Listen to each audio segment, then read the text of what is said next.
Hello, powerful one. Welcome to this edition of Inner Growth with ELIMIHE. On this very edition, we are starting a series on becoming a person of influence.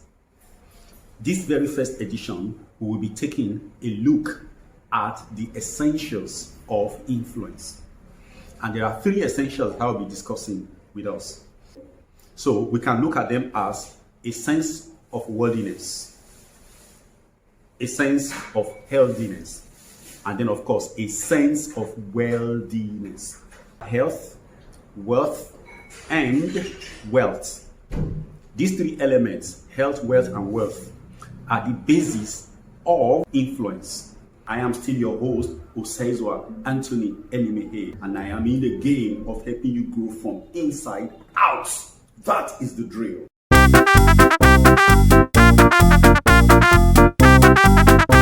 Now, there are people who will tell you that to be influential simply means to have an effect on people.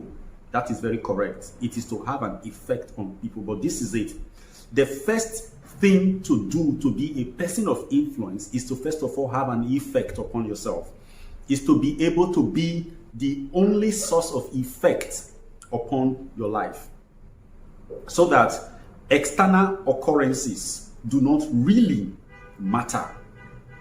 Whether things work well in your favor or they work badly against you, they don't really influence you significantly, because the primary effect of your life is created by you, not by outsiders. I keep talking about the sense of being interiorly motivated. Hot or cold, rich or poor, you are always complete. You do not look for money in order to complete yourself. You don't look for a relationship in order to complete yourself. You don't look for a child in order to become complete. When a human being is whole, mentally whole, in the person's thinking, in the feeling, in the emotions of who that person is, you feel complete. Therefore, when you are looking for something else, when you want to have other things, it is because you want them to benefit from your wholeness, to benefit from your completeness, to benefit from your happiness. In other words, you have become a value point in creation. And this is what I have known, that life, nature, God, whichever one you believe in, respect people who give value.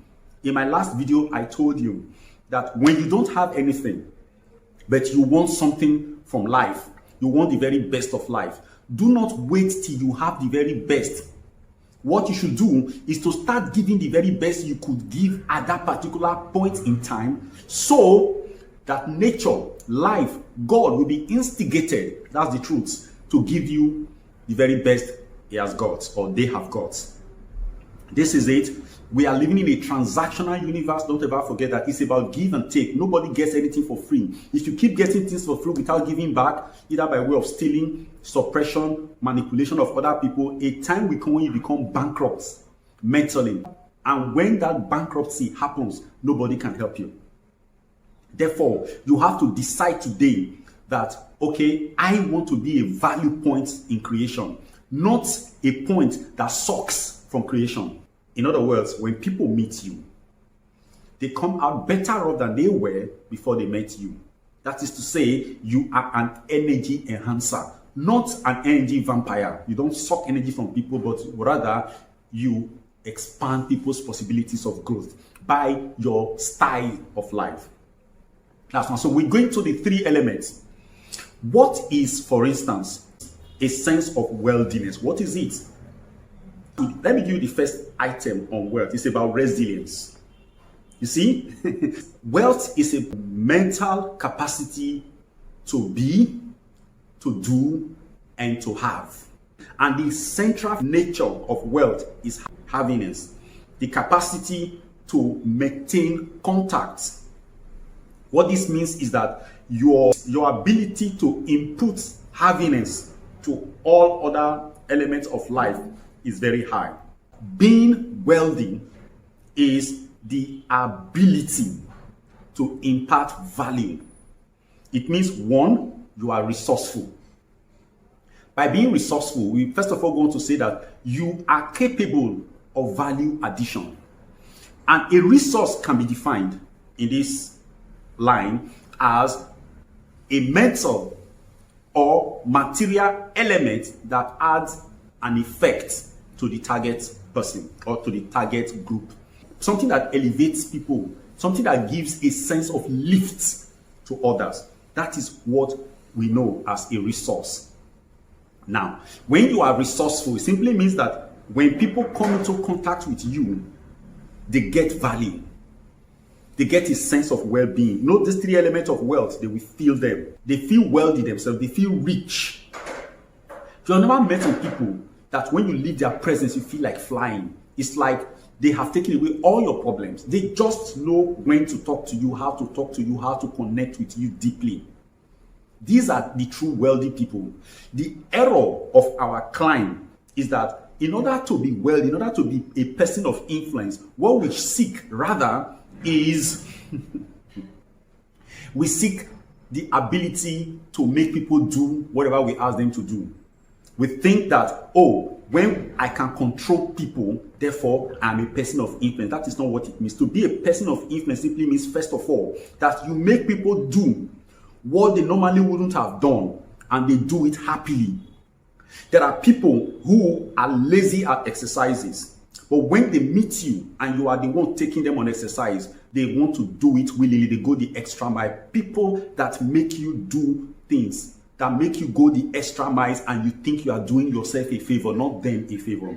That is a person of influence.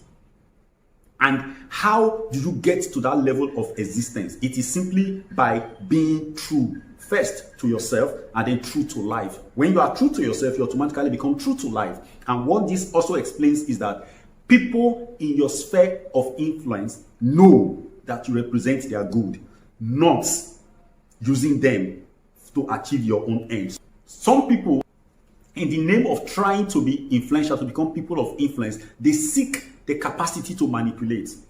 Manipulation is a negativity. It is not a plus to anybody that participates, because you are sucking energy from life for your own good, not for the good of all. The greater good is the sum total of positive existence. Thinking for the greater good, acting for the greater good, living for the greater good. That is what life is all about. Okay, let's break it down very easily now. The element of worldliness has three components in it, and they must be complete anyway, but they don't all have to be complete in the physical. But if you can get two of them right, you are okay. And first one is resilience. If you are resilient, that is the capacity to recover from a hit. Remember, the world is a game place. Everybody takes game to everybody. Now, when somebody takes a game to you and it is a bad game, you fall. It is okay to fall. But when you fall, how quickly do you recover? Even when you recover, how wholly, how completely do you recover? A wealthy person recovers totally. Okay? Some of them recover faster than the others, but whenever a wealthy person recovers from a hit, they recover fully. Why? They are able to move away from the place of injury and get to a place of healing. And one of the ways of accumulating, one of the ways of attaining such possibilities of total healing is by forgiveness. Now, some forgive, but there are those who are so mature they don't even consider injury.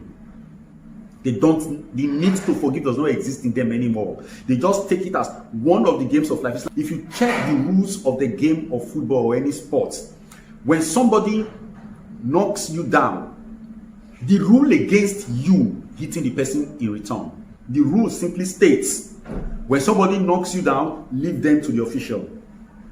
The referee, the umpire, they take charge of that. Yours is to take the hit, get up and go on with the game. That is the rule. That is how life actually is. The physical things we see about games, they are actually the ways we need to learn about our lives.